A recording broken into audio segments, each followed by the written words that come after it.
parole maintenant à Pierre Varcher, géographe à la retraite, enseignant au secondaire 1 et au collège, a été chargé d'enseignement didactique de la géographie à l'Université de Genève et comme expert en EDD, tu as eu différentes fonctions durant la décennie d'éducation au développement durable dans ton engagement à la Commission suisse sur l'UNESCO et tu as fait partie du groupe d'experts de l'UNESCO chargé du suivi et de l'évolution de cette décennie sur le plan mondial. Je mets ton PowerPoint et on y va. Merci. Bonjour, ça me fait plaisir de vous retrouver, pour certains. La question qui m'était posée, c'est de dire, et puis bon, on fait quoi de tout ça, nous, dans l'éducation? J'ai repris une expression qui est peu revenue finalement dans l'exposé d'Olivier Glasset, mais qu'il avait annoncé dans ses intentions, c'est que nous sommes, avec l'éducation, au cœur de ces métamorphoses digitales de la société.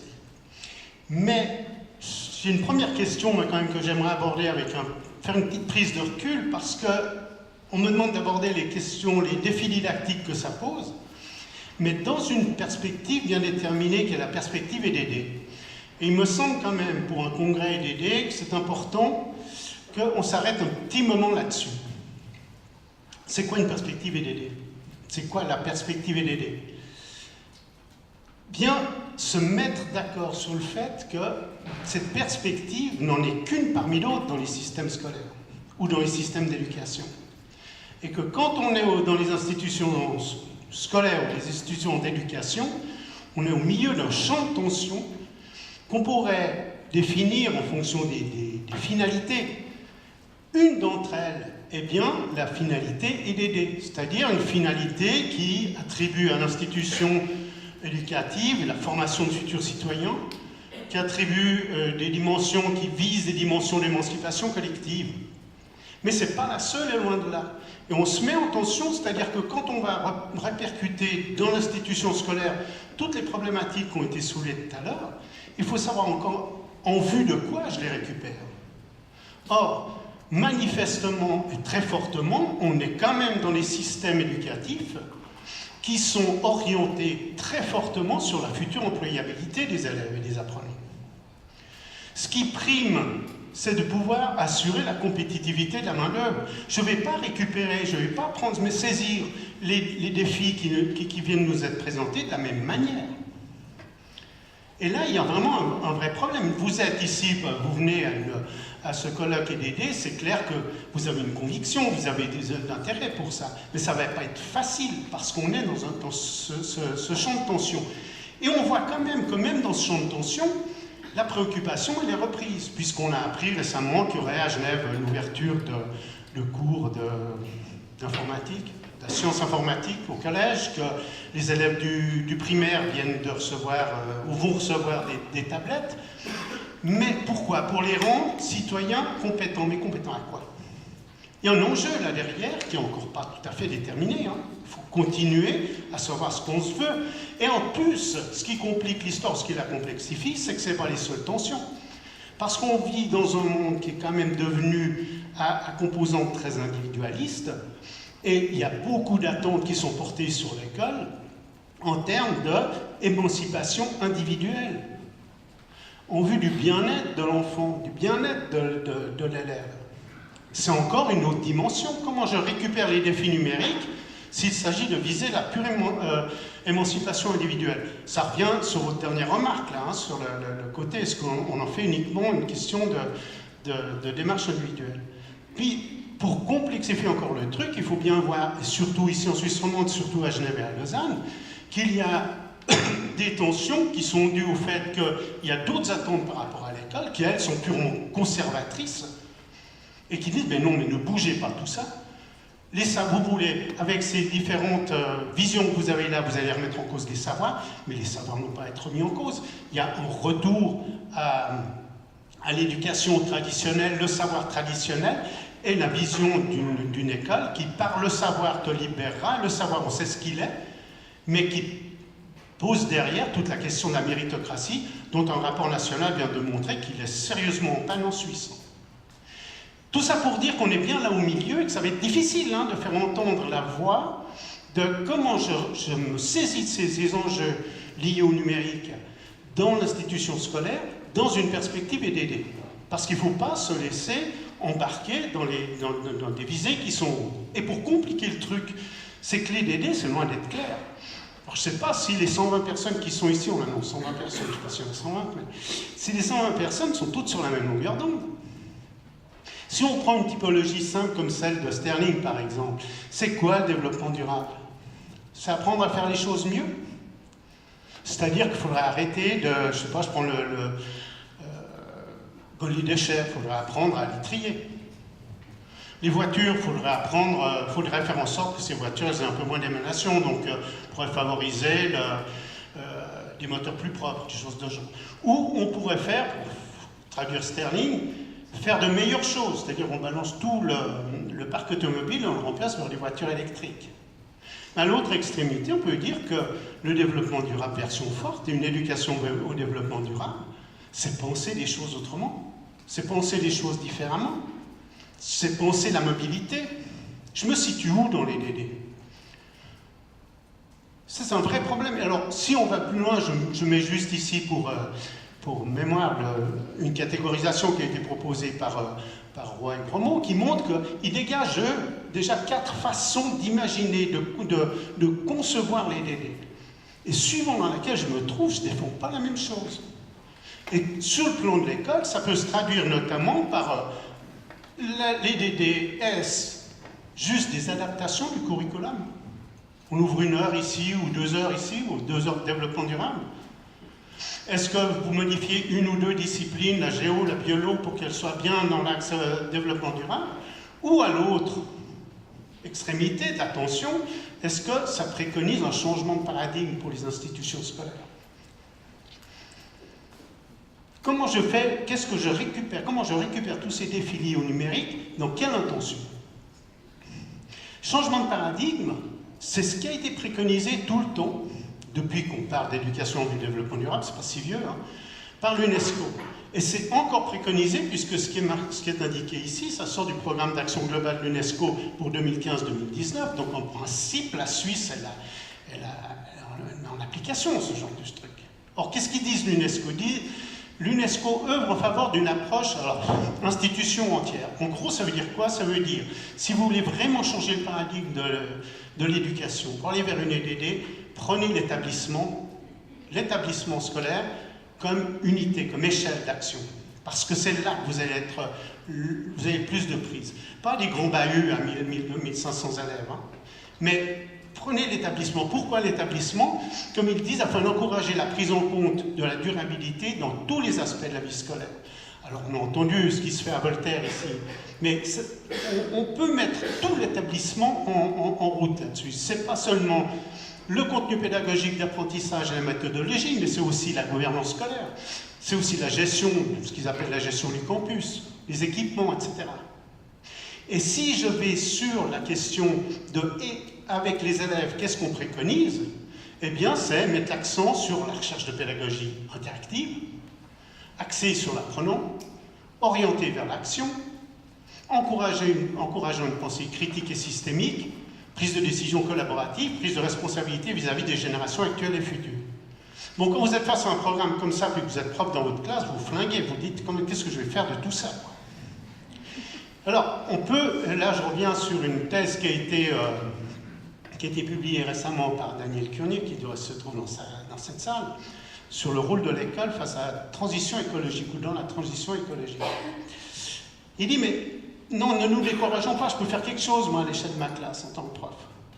Il propose l'idée des petits pas en direction d'un projet éducatif renouvelé. J'opte, perso, pour une dynamique de changement sur un fond dont je sais que je ne vais pas le changer demain. Parce que ces lignes de force, ces tensions qui existent dans le système scolaire, je ne vais pas les changer du jour au lendemain. Mais progressivement, moi déjà, je vais essayer d'y apporter des adaptations. Mais pour le faire, je pense ce qui est important, c'est adopter une posture EDD. La question qu'on va se poser tout à l'heure, c'est quoi avoir une posture EDD par rapport aux défis du numérique tels que nous ont été évoqués ici? Curnier, lui, dit voilà, des exemples à l'échelle de ma classe ou de mon établissement, si j'ai des collègues ou une direction qui joue le jeu. Je fonde l'organisation de mes séquences sur des compétences plus larges que les micro-objectifs d'apprentissage. Je vais me référer aux capacités transversales, je vais me référer aux finalités, aux visées, des fois de la formation générale dans le plan d'études, par exemple, pour l'école obligatoire. Je peux favoriser des approches disciplinaires.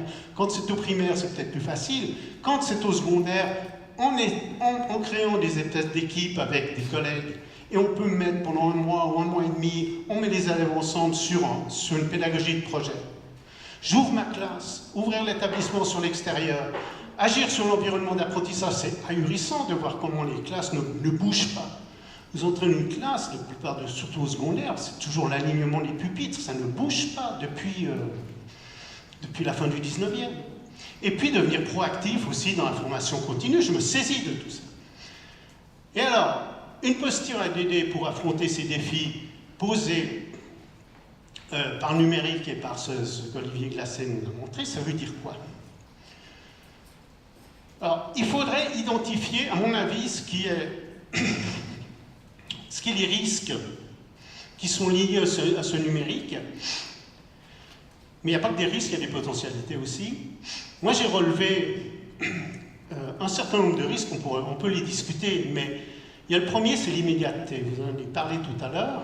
Et Dieu sait si c'est quelque chose qu'on connaît dans l'enseignement, parce que ce besoin de la réponse immédiate, c'est vieux comme l'école. Ouais, mais alors dis-moi, c'est quoi la réponse? Chez les enfants, chez les ados. Là, c'est simplement accentuer, accélérer, justifier. Il y a, dans le numérique, il y a quelque chose qui est de l'ordre de la simplification, mais plus que de la simplification, moi je dirais qui renforce des tendances qui sont fortes chez les enfants, chez les ados, c'est la dichotomie. Alors c'est quoi qui est bien? C'est quoi qui est juste? Mais c'est qui le bon? C'est qui le mauvais? Il y a la prévalence des émotions, parce que Dieu sait s'il y a de l'émotion dans les contenus qu'on a sur le numérique, on l'a vu tout à l'heure. Il y a la réification, mais ça c'est aussi quelque chose qu'on connaît, mais c'est un défi ancien, mais qui est repris, qui est accentué par le numérique. Toutes ces constructions qui sont derrière ce qui est véhiculé par ces différents moyens, ce ne sont que des constructions sociales, mais on est vite assimilé, surtout pour les élèves, on est vite poussé à en faire une vérité. Et puis, il y a tout cet aspect de la dépossession dont vous avez parlé récemment, là, dans la fin de votre exposé. Il y a derrière ça des algorithmes, il y a derrière ça des intentions. Et j'en suis complètement dépossédé en tant qu'utilisateur. Alors moi, en tant que maintenant, si je veux, parce que éducation, c'est éduquer, c'est faire sortir de... Si je veux aider les élèves à sortir de ces risques pour les mener vers la finalité de l'EDD, c'est-à-dire vers une émancipation collective, faire en sorte qu'on forme des citoyens responsables et critiques qui sont aptes à se forger des opinions construites, parce que c'est ça le but de l'EDD. Les sortir de ces risques pour leur faire découvrir les richesses d'un agir collectif. Pourquoi? Pour aller vers davantage de justice sociale et de soutenabilité écologique, parce que c'est quand même là le fond de l'EDD. Là, j'ai le fondement de mes défis didactiques. Comment je fais ça? Et comme l'a dit Olivier Glacé, il n'y a pas que du risque, il n'y a pas que du négatif, il y a des potentialités, il y a eu des pratiques qui sont vécues, il y a des expériences vécues chez ces élèves, il y a des apprentissages informels. Mais comment, là aussi, je les fais sortir de ce à quoi ils sont utilisés pour les mener vers ces finalités de l'EDD. Moi, je vous ferai... J'ai aucune notion du temps. Si tu me veux faire 2-3 gestes, parce que... 8 minutes. Encore? Oui, j'ai déjà fait 8 minutes. Non, encore 8 minutes. Ok. Ben ça va, je veux faire 6 propositions, 8 minutes, je peux y aller. Non, mais qu'est-ce que j'en fais? Comment je vais aller vers ce chemin? Comment je fais sortir, je peux contribuer à faire sortir mes élèves de ça pour les enrichir, pour les mener vers le but de l'EDD. Alors, ce n'est pas des propositions qui sont uniquement, c'est complètement lié au numérique, hein, c'est des propositions de l'ordre du didactique. Pour moi, la première grande proposition, c'est de dire, je mets un accent sur la problématisation. Une prise de recul par rapport à ce flot d'infos, par rapport à ces contacts. Une anecdote. Mon petit-fils, 10 ans, me dit, ouh là, je dois préparer un exposé avec un copain sur les volcans. Ah ouais? Sur quoi, sur les volcans? Ah, mais on a choisi Pompéi et le Vésuve. Ah ben ouais, puis alors? Et alors il prend l'ordi portable de la famille, hein, il a Google, je dis, tu veux faire quoi? Ben, je tape Pompéi. Je dis, pour faire quoi?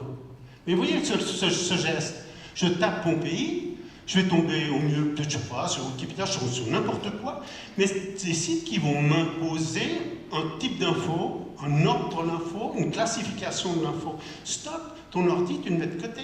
Tu as un intérêt avec Pompéi, avec le Vésuve, c'est quoi cet intérêt? Qu'est-ce que tu cherches à savoir? Qu'est-ce que tu sais déjà?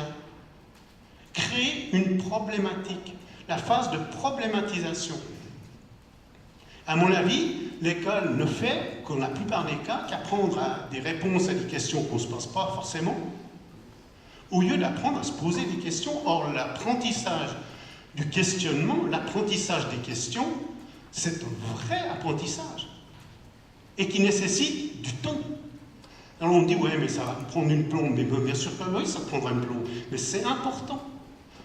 Parce que ça me permet aussi de prendre du recul et puis de commencer à aller réinterroger mes sources, qu'elles soient numériques ou autres, mais avec ma problématique, avec ma direction à moi, si vous voulez. La deuxième, je passe sur vous les verrez sur le site après. La deuxième, je pense, qui est hyper important en IDD, c'est de mettre les élèves en situation de projet, en situation de résolution de problèmes, pas en situation de mémorisation, en situation d'enquête. Et si je suis en situation d'enquête, je reviens avec les principes de ce qu'on appelait avant la critique de l'information. Moi, j'aime bien le terme de critique de l'information. Il est disparu maintenant, on fait éducation média, informatique, tout ça. Mais là-dedans, il y a une dimension de critique de l'information. Ne serait-ce que s'interroger sur ces algorithmes, et savoir que c'est manipulé, savoir que c'est construit. Et puis, ces soucis de dire, il y a des règles précises. J'apprends une rigueur par rapport à la collecte d'infos. Je dois savoir si elle est fiable. La rigueur, c'est, tu ne prends pas un fait comme ça parce qu'il t'est apparu et puis qu'il te plaît bien, mais tu recoupes, tu croises. Ça, c'est tout un apprentissage qu'on met au croisement des disciplines et de l'apprentissage des mythiques, comme on dit. Et puis moi, une chose qui me paraît indispensable ici, c'est la question, mais qu'est-ce qu'on fournit aux élèves comme modèle explicatif? On parle de chaîne d'intelligibilité. Qu'est-ce que je leur donne comme clé pour comprendre le monde? Moi, je pense qu'on ne donne pas assez de force à la recherche des acteurs. Parce que derrière ces sites, derrière ces algorithmes, il y a des acteurs et des intentionnalités. J'analyse pas les produits, c'est pas ça qui est intéressant. C'est de se poser la question, mais c'est qui qu'elle a derrière? Il fait quoi le mec qu'elle a derrière? Regardez j'ai pris un exemple dans le PER. On me dit qu'il faut apprendre aux élèves à reconnaître la typicité d'un site informatif publicitaire pour juger de la pertinence des informations qui s'y trouvent. On n'est pas dans l'actentiel, on n'est pas à la recherche d'acteurs. On est, attends, je vais t'apprendre, il y a des types de sites comme ça. Puis après, ça fait bien parce que tu peux les apprendre par cœur, puis je peux te faire une récite là-dessus. Mais c'est pas ça l'important, c'est pas l'idée de la catégorie, c'est l'idée de l'intentionnalité qu'il y a derrière, qu'il faut mettre à jour. Avec toutes les difficultés que ça pose, puisqu'on l'a vu tout à l'heure, c'est loin d'être transparent tout ça. Quatrième, alors là je vais passer très rapidement, mais c'est indispensable. C'est-à-dire que toutes ces infos, tout ce foisonnement qui arrive ici, je suis obligé de l'organiser. Il faut viser quand même à construire les enseignements, les apprentissages en vue de l'acquisition d'une pensée complexe. En 20 minutes, je ne vais pas m'aventurer là-dedans plus en détail, mais il y a des tas de dispositifs didactiques et autres et des finalités qu'on peut quand même dégager sur cette idée de pensée complexe. Je passe. Parce qu'il y en a une cinquième qui me paraît essentielle et qui est souvent scindée à l'école, c'est l'apprentissage à expliciter les valeurs qui sont en jeu. Parce que souvent, vous avez des constructions qui sont faites, qui tiennent la route, mais ce qu'il faut interroger, mais c'est quoi les valeurs qui sont là derrière? C'est une vision totalitaire de la société, c'est une vision démocratique de la société. Et si j'ai de la pensée complexe, j'arrive à la mettre en pensée dialogique, c'est-à-dire à les mettre en tension. L'explicitation des valeurs me paraît un élément essentiel. Et puis la sixième, pour moi, il faut favoriser des dispositifs didactiques qui visent la construction collective des réponses aux défis qui sont posés. C'est-à-dire que si je suis basé sur l'action, sur la résolution du problème, in fine, c'est des dispositifs d'échange. La place du débat, il y a un atelier sur le débat, je crois. Mais le débat, il peut être central. Mais pas le débat à la discussion de bistrot. Le débat argumenté avec des prises de position qui sont construites. Voilà, ces 6 propositions, on pourra les reprendre dans la table ronde tout à l'heure, mais ces 6 propositions-là, problématisation, mise en projet, esprit d'enquête, aller chercher les acteurs, les intentionnalités, mettre tout ça en ordre dans une pensée complexe, expliciter les valeurs qui sont en jeu, et puis construire en collectif, importance du débat, tout ça, ça forme un système. C'est-à-dire que si j'ai ça dans la tête, c'est pas beaucoup plus difficile, je ne fais pas plus, comme on disait tout à l'heure à Voltaire, on ne cherche pas à faire plus, mais on fait autrement, on met d'autres priorités. Et l'idée est donc qu'avec des systèmes comme ça, avec des défis didactiques comme ça, quand j'ai des risques et des potentialités liées au numérique, et que je veux partir de la sortir de tout ça pour aller vers une dimension EDD, je pense qu'on peut donner une prise, en tout cas, à ce rapport que j'ai au numérique. C'était 20 minutes, mais c'était quand même un sacré défi aussi. Hein.